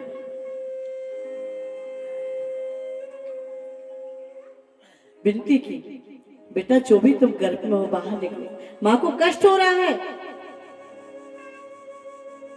गर्भ से आवाज आती है, नहीं पिताजी माँ को कोई कष्ट नहीं, और हम बाहर नहीं निकलेंगे गर्भ से। बोले कब तक? बोले हम नहीं निकलेंगे क्योंकि ये संसार की माया हमें घेर लेगी और हम गर्भ से बाहर नहीं आते जब तक प्रभु हमको नारायण भगवान हमें ये आश्वासन ना दे दे कि संसार की माया तुम्हें नहीं घेरेगी। भगवान ने उनको आश्वासन दिलवाया और कहा अब तो आप गर्भ से बाहर निकलो। इतना कहा और गर्भ से जब वो बाहर निकले, मैं नाड़े के वन की ओर चले और किशोर जी का ध्यान करते हुए चले। सुखदेव जी महाराज यम प्रभजंत मनुपेतम पेटा का बंसी बट हो सिर सोहि ना मुकुट हो जब प्राण तन से निकले उस वक्त जल्दी आना। ऐसा मत करना प्रभु, मेरे गले में घड़घड़ाहट हो। आपने देखा होगा कई लोगों को जिंदा तो होते हैं, सांसें चल रही होती हैं, लेकिन सांस निकलती नहीं है, घड़घड़ाहट होती है। जानती हो क्यों होती है? यमराज के दूत उनके गले में फंदा डालते हैं, बड़ी तड़पन होती है। ऐसा मेरे साथ मत करना प्रभु। उस वक्त जल्दी आना, नहीं शाम भूल जाना, मुरली की धुन सुनाना जब प्राण तन से निकले। और प्रभु कहते हैं जब कंठ प्राण आए कोई रोगी ना सताए। प्रभु ऐसी बीमारी मत देना कि सांसें तो चल रही है लेकिन सांस ले नहीं पा रही है और हम तड़प रहे हैं, गले में घरघराहट हो रही है। कृपा करना कि जब कंठ प्राण आए कोई रोगी ना सताए, यम दरस ना दिखाए जब प्राण तन से निकले। और क्या करोगे प्रभु कि वृंदावन का थल हो, मेरे मुख में तुलसी दल हो। कई लोगों को तो गंगा जल भी नहीं मिलता, तुलसी दल भी नहीं मिलता। एक बीच पिताओं विनती करते हैं और हम सब लोग भी विनती करते हैं भगवान ये सबको ऐसे ही मिले कि यमुना वृंदावन का थल हो, यमुना का बंसी बट हो, मुख में तुलसी दल हो, विष्णु चरण का जल हो, जब प्राण तन से निकले, जब प्राण तन से निकले। प्रभु उस समय क्या करोगे आप? वही सामरा खड़ा हो, यही स्वरूप चाहिए। प्रभु सामरा खड़ा हो, बंसी का स्वर भरा हो। उस समय आप बंसी बजाना जब हमारे प्राण निकले। मेरा सामरा खड़ा हो, बंसी का स्वर भरा हो, तिरछा चरण धरा हो। टेढ़े खड़े रहते हो ना प्रभु, तो तिरछा चरण धरा हो, जब प्राण तन से निकले। अकेले मत आना, उस वक्त जल्दी आना, नहीं शाम भूल जाना, मुरली की धुन सुनाना। और क्या करोगे प्रभु? राधे को साथ लाना, राधे को साथ लाना, जब प्राण तन से निकले। इतना तो करना स्वामी, जब प्राण तन से निकले। यही कहते कहते भगवान ने उनके नेत्र को देखा, उन्होंने भीष्मपितामह के नेत्रों को देखा और शरीर से तेज पुत्र प्रकाश निकला। भगवान द्वारकाधीश में ही समाहित हो गया। बोलिए द्वारकाधीश भगवान की जय हो। जा की तैयार अभी के सामने सुंदर झांकी आ रही है भगवान की। और इस तरह से पांडव रोने लगे तो उनको सुंदर शिक्षा दी। आगे जिस गर्भ में रक्षा की थी भगवान ने, उस गर्भ में बालक का जन्म हो गया, उसका नाम परीक्षित रखा गया। परीक्षित जी के राज्य में तो राम राज्य है, वहां कोई डाकू चोर कुछ भी नहीं करते। एक दिन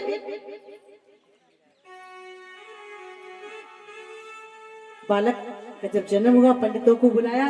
पंडितों ने कहा इसका नाम परीक्षित है। चारों तरफ वो बालक देखता है, मानो वो खोज रहा है जिसने गर्भ में हमारी रक्षा की, इस भीड़ में वो कहाँ है। तो उनका एक नाम परीक्षित हो गया। और भगवान द्वारकाधीश को पता चला हमारी बहन सुभद्रा के पौत्र हुआ है, तो हमारे ब्रज में कहती है छोचक टोपी, बच्चा होता है तो मायके से सामान आता है ना, वो लेकर के आए।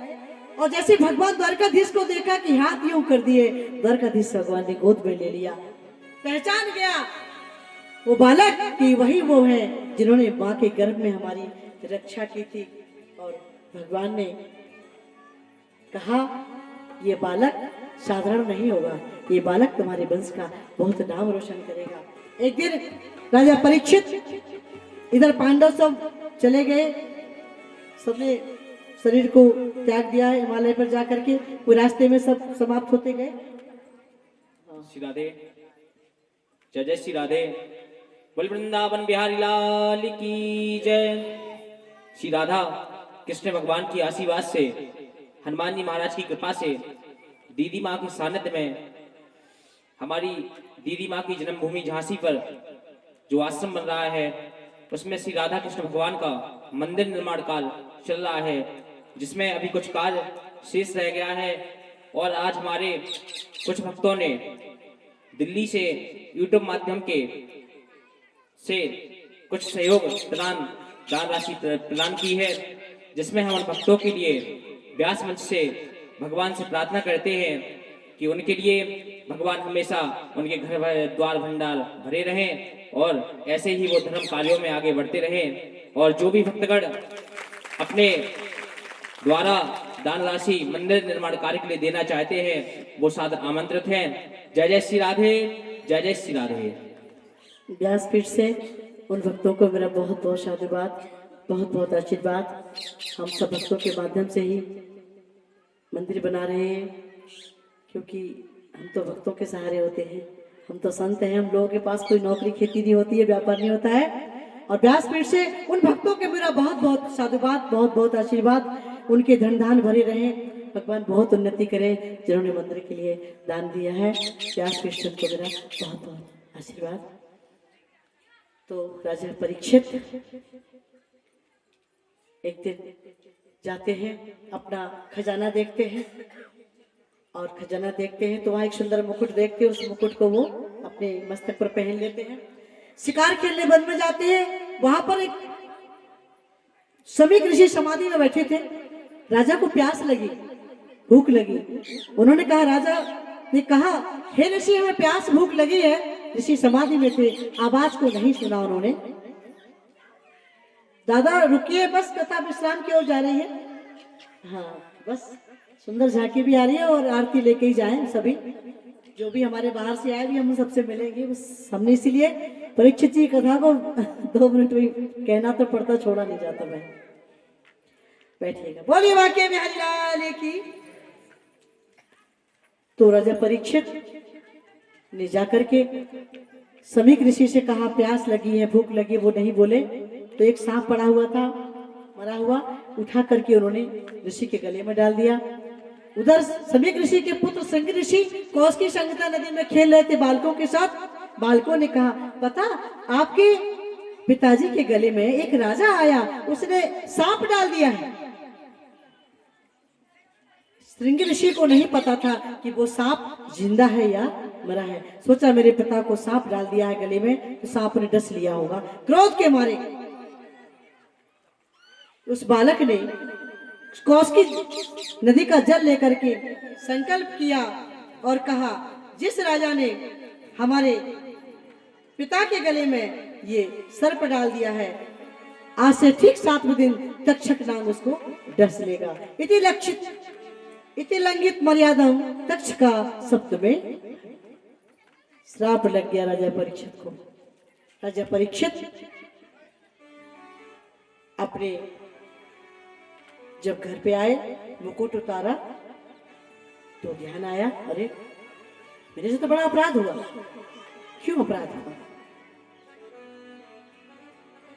तो सोनकादिक ऋषियों ने पूछा, सूर्य महाराज इतने बड़े धर्म कार्य में संलिप्त रहने वाले राजा से ये अपराध कैसे हो गया? तो कहा कि जब वो शिकार खेलने वन में जा रहे थे, उन्होंने देखा था एक गाय और बैल आपस में बात कर रहे थे। उस बैल के 3 पैर कटे हुए थे, एक पैर से खड़ा था और उस गाय से बात कर रहा था। तो गाय कह रही थी, ये तुम्हारे 3 पैर किसने काटे? वहीं पर एक काला लंबा सा आदमी खड़ा हुआ था। तो वो दोनों बातें कर रहे थे। राजा परीक्षित ने पूछा, तुम्हारे ये पैर किसने काटे? तो वो बैल कौन है? धर्मराज है। और वो गाय कौन है? पृथ्वी माँ है। आपस में बात कर रहे थे कि पहले सत्य, दान, दया, धर्म ये 4 थे, तो अब कहा ये सब नहीं बचे हैं। इसलिए तो कहा ये पैर किसने काटे हैं? तो कहा कर्म प्रधान विश्व रच राखा, जो जस करे सो तस फल चाखा, को न काऊ सुख दुख कर दाता, वो निज कृत कर्म भोग सब रहता। अपने कर्मों का फल सब भोगते हैं। पूछा तू कौन है? ये काला कलूटा। बोले महाराज मैं कलयुग हूँ। बोले मेरे राज्य में कलयुग का क्या काम है? तुम यहाँ कैसे? ये मेरे राज्य को छोड़ करके जाओ। कलयुग ने कहा प्रभु कहाँ जाए महाराज, सब जगह आप ही, आपका तो राज्य है। कहा तुम्हें कोई गुण तो है नहीं, इसलिए तुम्हें यहाँ रहना नहीं। बोले महाराज एक गुण तो है। बोले क्या है? बोले पहले हमें कुछ रहने की जगह तो दे दो। तो राजा परीक्षित ने कहा, दूतम पानम स्त्रिया सुना धर्मा यथा यत्रा धर्म चतुर्वधा। जहाँ जुआ खिल रहा हो वहाँ कलयुग का वास है। जहाँ शराब पी जाती हो कलयुग का वास है। जहाँ हिंसा होती हो वहाँ कलयुग का वास है। पर स्त्री पर कुदृष्टि कोई डालता है वहाँ कलयुग का वास है। कहा ये चारों जगह तो अच्छी नहीं है महाराज, एक गुण हमें भी है, लेकिन हमें एक अच्छा स्थान दे दो। बोले क्या गुण है? बोले पहले हमें स्थान तो दो। बोले क्या चाहिए? बोले महाराज सोने में स्थान दे। तो सोने में धातुना अवस्थी कांचनम, वैसे तो सोने में भगवान का वास होता है, लेकिन ईमानदारी के पैसे से कमाया हुआ जो पैसा होता है उसमें भगवान का वास होता है। बेईमानी की कमाई से पैसे में भगवान का वास नहीं। और जो ईमानदारी के पैसे से कमाई के हम जीवन बिताते हैं तो जीवन सुखमय भी होता है, फलीभूत होता है। बेईमानी के पैसे कमाने से जीवन में देखिए, अन्याय की कमाई हुई दौलत से हम सुख सुविधा का सामान तो खरीद सकते हैं, लेकिन सुकून नहीं खरीद सकते हैं, शांति नहीं खरीद सकते हैं, सुख नहीं खरीद सकते हैं, खुशियां नहीं खरीद सकते हैं। जैसे सोना कहा तो वो सोने का मुकुट पहना था राजा, तो वो सोने के मुकुट में ही बैठ गया। शाम को राजा ने मुकुट उतारा, अपराध हुआ। क्यों हुआ? तो शौनकादि ऋषियों ने पूछा, सोचिए महाराज ऐसे विद्वान धर्मक राजा से, सम्राट से अपराध कैसे हुआ? बोले राजा ने जो मुकुट पहना था वो जरासंध का मुकुट था। जरासंध दुष्ट राजा था, अन्याय की कमाई से वो मुकुट था, वो लगाया तो सिर पे उसी मुकुट पे वो बैठ गया था। इसलिए संत के गले में सांप डाल दिया राजा परीक्षित ने, अपराध हो गया। इसीलिए राजा परीक्षित ने कहा कि अब मैं अपनी गलती का प्रायश्चित करना चाहता हूँ। उधर समीक ऋषि ने जब देखा, रोता हुआ श्रृंगी ऋषि आया, बेटा क्यों रो रहे हो? बोले आपके गले में सांप डाल दिया था, इसलिए मैंने श्राप दे दिया उस राजा को। समझ में आएगी संतों का अपमान करने का फल क्या होता है। राजा परीक्षित ने कहा, बेटा क्या किया तुमने? वो तो समाज में सबकी रक्षा करते हैं, तुमने श्राप दे दिया। बोले अब तो दे दिया। गौरमुख नाम के शिष्य से कहा, जल्दी जाओ राजा से कहना 7वें दिन तक्षक नाग रस लेगा, अपनी मृत्यु को उपाय करना है तो कर लो। गौरमुख नाम का शिष्य आता है, तो राजा परीक्षित ने सारे परिवार को बिठा लिया। वो संत ने आकर के कहा, महाराज हमारे ऋषि समीक ने भेजा है, उनके पुत्र संग ऋषि ने तुमको श्राप दिया है, आज से ठीक 7 बजे तक्षक नाग डस लेगा और आपकी मृत्यु हो जाएगी। आपकी मृत्यु को भला बनाना है तो बना लो। गंगा किनारे चले गए राजा परीक्षित, सारे संत ऋषि मुनि आ गए, कुंभ जैसा भीड़ लग गई और पूछा कि मृत्यु को अच्छा बनाने का उपाय क्या है। तभी सुखदेव जी महाराज को ध्यान आया कि राजा परीक्षित के पास मुझे पहुंचना चाहिए। तत्र भवत भगवान व्यास पुत्रो यदस्या गामट मानो अनपेक्षा अलक्ष्य लिंगो निज लाभ तुष्टो वृतस्य बाले वधूत वेशहा।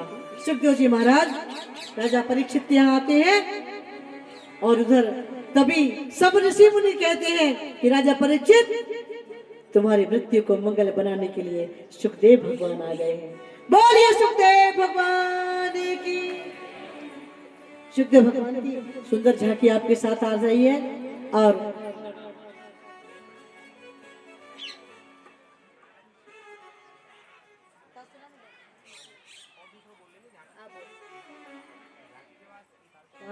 बोलिए सुखदेव भगवान की जय हो। राजा परीक्षित का भला करने के लिए सुखदेव जी महाराज जा रहे हैं। अतः पृच्छा में संचिदम योगी नाम परमम गुरु प्रसुसे यत कार्य म्रियमाण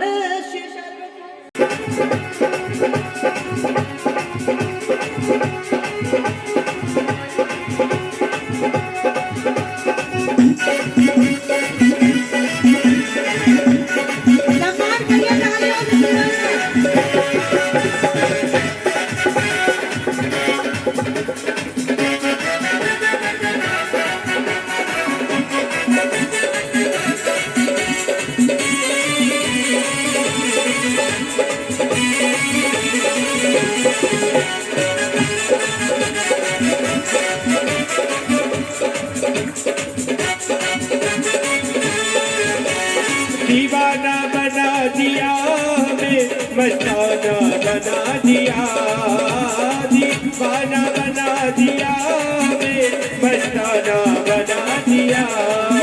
गिरधारी बनवारी बनवारी तेरी यारी ने दीवाना बना दिया, बनवारी तेरी यारी ने दीवाना बना दिया।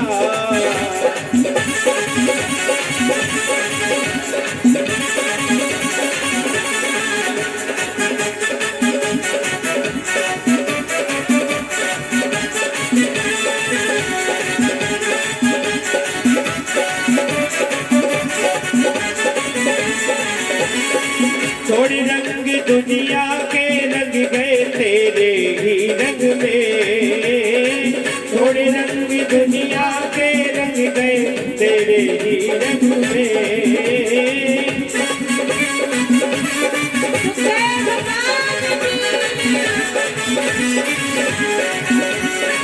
थोड़ी रंग दुनिया के रंग गए तेरे ही रंग में। बनवारी बनवारी तेरी यारी ने दीवाना बना दिया, बनवारी तेरी यारी ने दीवाना बना दिया। दीवाना बना दिया हमें, मस्ताना बना दिया, दीवाना बना दिया हमें, मस्ताना बना दिया।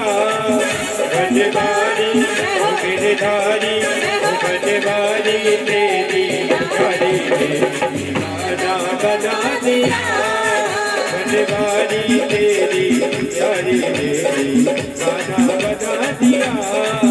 बनवारी तेरी यारी ने दीवाना बना दिया।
मुकुट सिर